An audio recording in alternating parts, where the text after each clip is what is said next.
रविवार को नर्मदा घाट पर एक हादसे के दौरान 3 मजदूरों की दर्दनाक मौत हुई थी। आज डेडियापाड़ा विधायक चैतर वसावा ने मृतकों के परिजनों से मुलाकात की।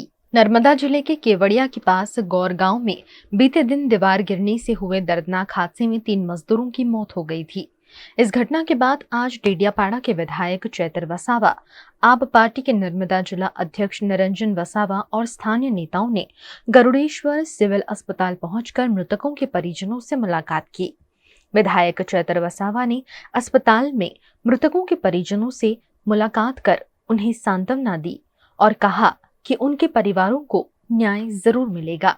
30 અને 31 તારીખે રાષ્ટ્રીય એકતા દિવસનો અહીંયા કાર્યક્રમ છે અને ત્યારે પીએમ નરેન્દ્રભાઈ મોદી પણ અહીંયા આવવાના હોય અને એકતા પરેડ યોજાવાની હોય ત્યારે તંત્ર દ્વારા રાત દિવસ અહીંયા પૂર ઝડપે નવા પ્રોજેક્ટોના કામો ચાલે છે।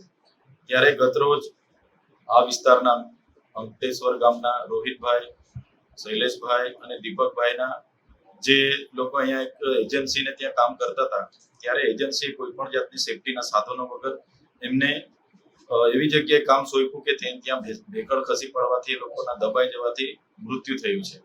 ત્યારે આ પ્રકારે તાબડતોડ અને ઓવરટાઈમના કામો જ્યારે અમારા લોકો પર કરાવવામાં આવે છે ત્યારે વગર સેફટીના કારણે એમનું મૃત્યુ થયેલું છે। એમના પરિવારજનો બધા દુઃખી છે ત્યારે એમને અમે મળવા માટે આવ્યા છે અને સાથે સાથે એસઓયુ સત્તામંડળ અને જે પણ આ પ્રોજેક્ટના એજન્સી હતા એમને અમે બધા જ આગેવાનો સાથે મળીને એમને કીધું છે કે પરિવારના એકને એક દીકરાનું મૃત્યુ થયું છે, એમના પરિવારનું કમાનારું બીજું કોઈ ના હોય તો એ પરિવારને માનવતાની રાહે બધા સહકાર આપે।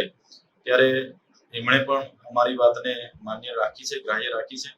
એજન્સી અને એસઓયુ સત્તામંડળ તરફથી પરિવારને સહકારના ભાગરૂપે, માનવતાના ભાગરૂપે આર્થિક સહાય પણ કરી છે અને અમે સરકારશ્રીમાં રજૂઆત કરીને ટ્રાઇબલ સપ્લાનમાંથી જે સહાય મળે છે એ પણ ટૂંક સમયમાં એમને મળે એવા પ્રયાસો અમે કરીશું। હમણાં અહીં નાંદોદના ધારાસભ્ય દર્શનાબેન હતા, અમે હતા, સાથે રણજીતભાઈ એના આગેવાનો ચંદ્રકાંતભાઈ છે, વિક્રમભાઈ છે, નિરંજનભાઈ છે, બધા જ આગેવાનોના પ્રયાસોથી અને એમને સમજણ પાડી નાના બાળકો છે, એમને કમાનારા કોઈ નથી, યુવાન એકને એક દીકરાઓના મૃત્યુ થયા છે ત્યારે ત્રણેય પરિવારો આજે નિરાધાર બની ગયા છે।